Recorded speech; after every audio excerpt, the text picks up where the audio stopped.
ज्यांनी वाल्या कुळ्याचा वाल्मिकी केला ते नारद आहेत. कितीदा चुकले. एकदाच गोमती नदीमध्ये आंघोळीला गेले. सूर्याची कवळी किरण पडली होती. स्वच्छ पाण्यात त्यांना दिसलं मासोळीच्या माग मास लागलं. निसर्गाचा नियमच आहे. कळलं त्यालाच कळलं. आता मासोळीच्याच माग मास लागतंय दुसरं काय लागतंय तेव्हा. ती बघून नारदाला जरा वाईट वाटलं. नारद म्हणले एकटं जगण्यात मजा नाही, कोणतरी सोबत पाहिजे. बायको सहसंगिनी पाहिजे. बायको पाहिजे. तसं बायको असणं काही चुकीचं नाही, कुणाला वाटत नाही. टाळकऱ्यांना वाटतं एवढा उभा राहिलं 2 तास, घरी गेल्यावर पाय दाबाय बायको पाहिजे वाटतं मला. गुरुजीला वाटतं एवढा बदल बदल बदली, घरी गेल्यावर हात दाबाय बायको पाहिजे वाटतं मलाच वाटतं. गायनाचार्यांना वाटतं एवढा गळा काढला, घरी गेल्यावर गळा दाबाय तुम्ही लय खुश होऊ नका. यांचा परमार्थ चांगला आहे, बायका चांगल्या भेटत त्यांना. तुमचीच बघा दर रविवारी म्हणती आणा की तुम्ही बी खाऊ मी बी खातील लेकराला बी देऊ. त्यांच्या म्हणत नाही ते आणा म्हणून. भाग्यवान नाही ती तुमची, तुम्हाला बी खाऊ घालते ती, लेकराला बी खाऊ घालते ती. त्याच्यामुळं अरे शेवटी बायको असणं काही वाईट नाही. पण नारदांनी चुकीच्या अवस्थेमध्ये बायको मागितली. नारदांनी ते पाहिलं आणि देवाला म्हणले देवा बायको. देव म्हणले कर ना मग तू दे. देव म्हणलं मी कुठून देऊ. नारद म्हणले तुम्हाला 16,108 आहेत, 2च्या द्या ना. प्रसाद आहे आणि ते डोक्यातलं काढा बरं का पोरांनो. ते देवानं एवढ्या बायका केल्या मग आम्हाला 2च्या काय. देव आहेत ते. वासनिक असेल तो परमात्मा कसा. 16,100 पोरी कंसाच्या कारावासात होत्या. ज्यांनी भगवंताकडे याचना केली तेव्हा पोरी येत आम्ही परपुरुषाच्या छायेत राहून आलो. लोक चांगलं समजणार आहेत का आम्हाला. अरे बाईचं आयुष्य म्हणजे काचेचं भांड फुटलं की. अरे स्त्रीने जगता आलं तर स्वाभिमानाने जगावं. कलंकित जगण्यापेक्षा जीव द्यावा. याला बाईचं आयुष्य म्हणावं. कशाला जगावं देवा. पण आम्ही पवित्र आहोत हे तुला कळणार आहे. तू जरी सांगितलं लोक ऐकणार.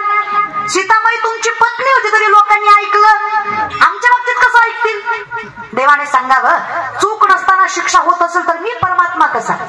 कारण देव त्याला म्हणावं. पितामहा भीष्माने वचन दिलं कृष्णाला काही झालं देवा तू शस्त्र उचलायचं नाही. चुकीच्या अवस्थेचा गैरफायदा घेतला कौरवांनी. अर्जुनाच्या रथाचा पाय गेला, बाणावर बाण मारला, देवाला सहन झालं नाही. देवाने सुदर्शन चक्र फिरवलं. भीष्माने विचारलं दैव आहेस ना रे. अरे देव असून वचन मोडलं काय. आदर्श काय घ्यायचं तुझ्याकडनं. कृष्णाने सांगितलं स्वतःच वचन मोडेल पण डोळ्या देखत भक्तावर झालेला अन्याय कधी सहन करणार नाही. हे सगळ्यात मोठं वचन आहे माझं. सगळ्यात मोठं वचन देवाचं. नामा म्हणे केशव राजा केला नियम. एवढं जर परमात्मा करतोय तर आपलं अस्तित्व त्याच्याशिवाय असणार आहे का. नाहीच रे. मग लक्षात घ्या तो परमात्मा आहे. देव म्हटले अन्याय कशाला. तुम्हाला विचारलं कुणी कोण तुम्ही ओरडून सांगा जगाला भगवान श्रीकृष्णाच्या अर्धांगिनी आम्ही. प्रत्येक मुलीला स्वाभिमानानं जगता यावं म्हणून कृष्णानं स्वतःच नाव लावण्याचा अधिकार दिला. कौतुक वाटतं मला माझ्या देवाचं आणि माझ्या धर्माचं. त्यातल्या एकाही मुलीला माझ्या कृष्णानं साधा स्पर्श सुद्धा केला नाही. तो धर्म आहे माझा, तो परमात्मा आहे माझा. ते हिंदू आहेत आम्ही. वासनिक बायका नाहीयेत. 8 बायका देवाकडं आल्या, देवानं केल्या. एकही बायको देवानं केली नाही. हे लक्षात घ्या तुम्ही. उगाच काही म्हणायचं. आता हे पोरांनी हे विले दणका उठवलाय. राधा कृष्णाचं लगीन झालं नव्हतं, त्यांचं प्रेम पवित्र. मग आपल्याला काय होतंय. तू इकडे शेंबड्या तुला सांगते. हा विमल खातो ती कृष्ण आणि जीन्स घालती ती राधा. जरा नीट जोड्याला लावा की. देवाची बरोबरी आपल्याला होत असती काय. राधा आणि कृष्ण एकच आहेत. सगळ्यात देखणं रूप देवाचं मोहिनी. दैत्याकडे अमृत गेलं, शलकपटांनी घेतलं. देवाकडे आणण्यासाठी विष्णूने कोणाचं रूप घेतलं. मोहिनीचं.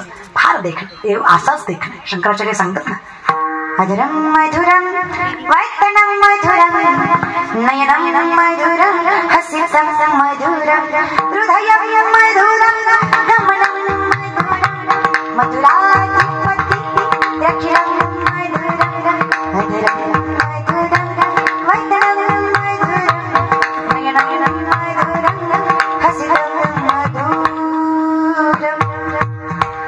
चालणं बोलणं दिसणं रुसणं हसणं पळणं सगळं गोड आहे. विचार केला जो दिसायला एवढा गोड आहे त्याचं हृदय किती गोड असेल. मग सहज विचार आला ज्याचं हृदय एवढं गोड असेल त्याचं सांभाळणं किती गोड असेल.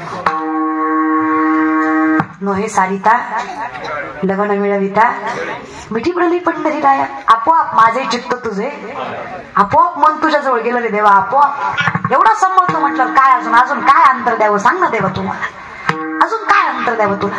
एवढं सामर्थ्य जर तुझ्यामध्ये असेल तर मी तुझाच आहे बाबा. देवा माझा मी, हीच माझी, बाकी आपलं काही नाहीच ही ताकद नका दे. मग ज्यावेळेस देवानं मोहिनी रूप घेतलं त्यावेळेस देवानं सगळ्यांकडे प्रत्येकाची नजर फिरली. महादेवांची सुद्धा, महादेवांना सुद्धा वाटलं एवढी सुंदर स्त्री बायको, प्रत्येकाला वाटलं किती सुंदर स्त्री आहे. एकमेव सूर्यदेव होते त्यांच्या मनात अशी इच्छा निर्माण झाली, इतकी देखणी गोंडस सालस जर माझ्या पोटी मुलगी जन्माला आली तर काय भाग्यवान बाप असेल मी. देवाला सुद्धा विचारांचं नवल वाटलं. आणि परमार्थाचा नियम आहे, तुका म्हणे चित्त करा रे येवणी गोपाळ. मन स्वच्छ असेल तर जगाचा मालक तुम्हाला अधिकार दिल्याशिवाय राहाल. इतकं शुद्ध अंतकरण सूर्यदेवाचं. भगवंताने सांगावं तुमची मनोकामना मी पूर्ण करतो. जेव्हा द्वापार युगामध्ये वसुदेव देवकीच्या पोटी कृष्ण म्हणून जन्माला येईल तेव्हा तुमच्या पोटी राधा म्हणून जन्माला येईल. ती राधा एवढी देखणी असेल, अख्खं विश्व ज्याच्या प्रेमात आहे तो विश्वाचा मालक तिच्या प्रेमात असेल एवढं देखणं स्वरूप त्या राधेचं असेल. तुम्ही आता सांगा, ऐकलं असेल नीट तर, राधा आणि कृष्ण वेगळे आहेत का? आम्हातया परस्परे एका नामाचीच अंतरे. काय फरक आहे तुमच्यात आणि माझ्यात? नाम स्वरूपी, बाकी काही सुद्धा. देवात आणि आपल्यात सुद्धा तेवढाच फरक आहे बरं का. सर्वागती राम देहादेही, बाकी काहीच नाहीये. आणि जर देवाला नाकारला व्यर्थ जन्म गेला, मग अस्तित्व संपतंय तुमचं. देव आहे म्हणून अस्तित्व आहे हे लक्षात ठेवा. मग काय नारद म्हणले देवाला देवा बायको आहे का? लक्षात आहे का? तुम्ही आहे का? लक्षात ठेवा. बायको देव नाही म्हणले, जिथं मी नाही ती तुझी. 16,106 घरं फिरले नारद, एकही जागा अशी नाही जिथं देव नाही. कारण एकही जागा अशी नाही जिथं देव नाही. भरला घनदाट हाही दिसे. माऊली म्हणतात जे जे दिसे भूत देते मानीचे भगवंता, भक्ती योग निश्चित जाण माझा. सगळीकडे परमात्मा. 16,106 घरं फिरले. 16,107 घर जामवंतीचं, अस्वलांची कन्या, सगळ्यात देखण्या योगेश्वर भगवान त्यांचा. नारदांची मनोमन इच्छा ह्या भेटाव्या, पण देव मायावी रूपाने त्यांच्या संग फुगडी खेळत होते. शेवटचं घर पट्टराणीचं. पट्टराणी कोण? राण्यांची राणी पट्टराणी. कोण? रुक्मिणी आईसाहेब. विठ्ठलाजवळ कोण आहे? रुक्मिणी आईसाहेब. तुळशीला पाणी घालत होत. नारदांनी पाहिलं एकट्याच दिसतंय. नारदाच्या मनात लाडूच फुटलं. नारद म्हणले आलतो भलतो नाही, पट्टराणीच आपले. नारदांनी लांबनच हाक मारली, रुक्मिणी. रुक्मिणी माता म्हणले दिसायला तर नारद लागले, पण रोज आईसाहेब म्हणत होते, आज डायरेक्ट रुक्मिणी म्हणतात. पिसाळले का काय? नारदा नाही, तुमच्या नवऱ्यानं सांगितलं जिथं मी नाही तिचा नवरा तू. अशा हिशोबानं मी तुमचा नवरा. हिंदू धर्मात नवऱ्याला एकेरी हाक मारणं इतकं मोठं पाप नाही. नवऱ्याला एकेरी नावानं हाक मारायची. मग इज्जतीत नाव घ्या, नारद राव म्हणा. काय म्हणा? कोण म्हणतंय? भक्तिसूत्र सांगणारे नारद म्हणतायत. कुणाला म्हणतायत? जगाच्या जगत जननीला म्हणतायत. काय म्हणतायत? नारद राव म्हणा. इतकी बेकार नजर आहे. रुक्मिणी मातेला कळलं ही भंगलय आणि देवानं सुधरवाय पाठवलंय. सगळीच काम मुख्यमंत्री करत नाही ना, मग बाकीचे दोन काय शोभेला बसवले होय खाली महाराज. बरं काय थोडंफार तरी काम द्यावं लागतं त्यांच्याकडे. मग ते खाली उपमुख्यमंत्र्याला दिलं. मी देवाचं म्हणते बरं का, तुम्ही बस तिकडे नेऊ नका महाराज. ते रखमाई मातेला दिलं. रखमाई माता म्हणल्या खरं आहे नारदराव तुमचं. असं पण देवाचं प्रेम वाटून वाटून माझ्या वाटणीला कमीच येते. तुमचा ना माझा राजा राणीचा संसार कसलं भारी ना, कुणीच नाही. खरंय नारदराव, पण कसं आहे ना, मी जर तुमच्या हाताला धरून अशी आले ह्या निमखेड्यात, किती वर्ष झालं लोक सत्य करतात. सगळ्यांनी सगळी चरित्र ऐकलेली आहेत. काय म्हणतील ही सत्यातली लोक? कृष्णाची बायको रुक्मिणी नारदाच्या हाताला धरून आली. लोक चांगलं म्हणतील का? म्हणतील का? अगं तुम्ही माझ्या पार्टीच्या आहे म्हणून तरी बोलत जा ग, म्हणतील का? नाही म्हणणार. लोकांची बायको घेऊन फिरल्यावर लोक चांगलं म्हणतात का? आपली घेऊन फिरायला कोणाच्या बापाची भीती का? सांगत जा.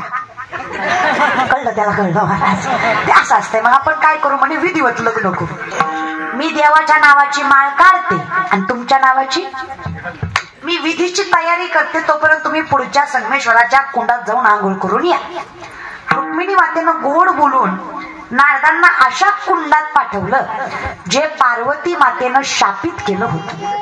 महादेवाशिवाय जो कोणी यात आंघोळ करील त्याचं लिंग प्रवर्तन होईल. अगदी सोपा शब्द आहे मराठी, लिंग प्रवर्तन. म्हणून म्हणलं मराठी शिकत, लय सोपं आहे. नारद पाण्यात गेले खरं, पण वर आले नाही. वर आले नाही, वर आली उगच्या उग धोत्रातले गेले, लुगड्यात गुंतले.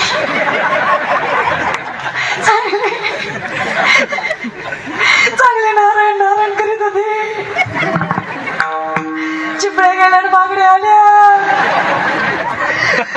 चांगली कुंडलं होती, कुंडलं गेली चमकाला. नतनीन मुरनीन ठुशीन बोर माळन. चांगली शिडी होती, शिडी गेली नीनी आली. नारद की तो बाई नारदी. नारदांची काय झाली, नारदी झाली. दष्टपुष्ट पुरुषाची चवळीच्या शेंगासारखी देखणी नार झाली. त्या कुंड ज्या वनात निघालं, त्या वनात कोळ्याचा राजा देवर राजा नावाचा शिकारीसाठी आला होता. खांद्यापर्यंत केसत, इथं पेटी बांधलेली, दष्टपुष्ट उग येड. कसल्या येड्याला तसल्या रानात तसली देखणी स्त्री दिसली. आधीच ही येड, हिला बघून अजून येड झालं. धरलं तिच्या हाताला. चला रुक्मिणी माता. नारदी म्हणल्या तुम्हाला माहित नाही मी कोण आहे. ती म्हणला का चल. नारदी म्हणले मी आताच बदलले का. बडीत बडीत नेलं. वर्षाला एक, वर्षाला एक, वर्षाला एक. सप्ता नाही पोर. निमखेडाकर थोडी थोडकी झाली नाही. किती झाली, 60. किती झाली. मी काय कल्पनेनं सांगायले का, बरी काय काल्पनिक कथा आहे का. नाथ बाबा सांगतात, भूत लागले नाही तायला 60 पोरं झाली त्याला. भूत लागले नाही 60 पोरं झाली त्याला. भूत लागले नाही पाठी भुकाले. नाथ बाबा सांगतात अशी ढालच पाठीमागा लागली. एका नजरेनं घाळा केला. 60 पोरं झाली. नाती म्हणल्या धनी 60 बी पोरच होय, एखादी वारं घालाय तरी पोरगी असू द्या. 61वी मुलगी कपिला षष्ठी. किती लेकरं कोणाला, अहो नारदीला. आधी नारदाची काय झाली, तिला पुन्हा किती लेकरं झाली. माय घरात 2 असले किती जीव दमतो. 2 बी देव कोणाची देत नाही. एक शान असतंय, एक शान सगळं ऐकतंय, शाळेत जातोय, जेवतोय वेळेवर, अभ्यास करतोय. दुसरं विरुद्ध असतं, माणसं बघून मुदाम करतोय. त्याला माहितीये माणसात काय करते, निश्चित दात खाती करते काय. पाहुणा गेल्यावर मार का खाणं होईना, मजा मारून घेतो महाराज. आता माय 2त एवढा तारा, 61त किती असत. नारदी म्हणजे एक खातं, एक उठतं, एक बसतं, एक झोपतोय. कटाळा असली जनावर समजण्यापेक्षा रातच उठल्या, कुंडात उडी मारली, जीव दिला, मिली नाही, जागेवर आली. शिडी शिडी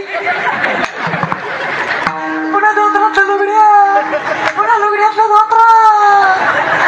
नारद म्हणले सुटलो काय गे. पुन्हा काहीतरी व्हायच्या आधी पटबिड्या पाण्याच्या बाहेर आल्या. गळ्या तिला घेतला. नारायण नारायण म्हणले हे लय बरं. रुक्मिणी आईसाहेब दारातच हार घेऊन उभा होता. प्रेमाने म्हणले नारदराव. नारद लांबच म्हणलं कशाचा नारदराव. रावच राहिला नव्हता नारद. आईसाहेब, आईसाहेब, आईसाहेबच बरं. पण मी काय म्हणतो, चुकलो होतं तर तोंडानं सांगायचं. लय चुकलो होतं दोनच्या वाढायच्या. एकसर वाद पडा तेवढी बरं का. लय सोचलं.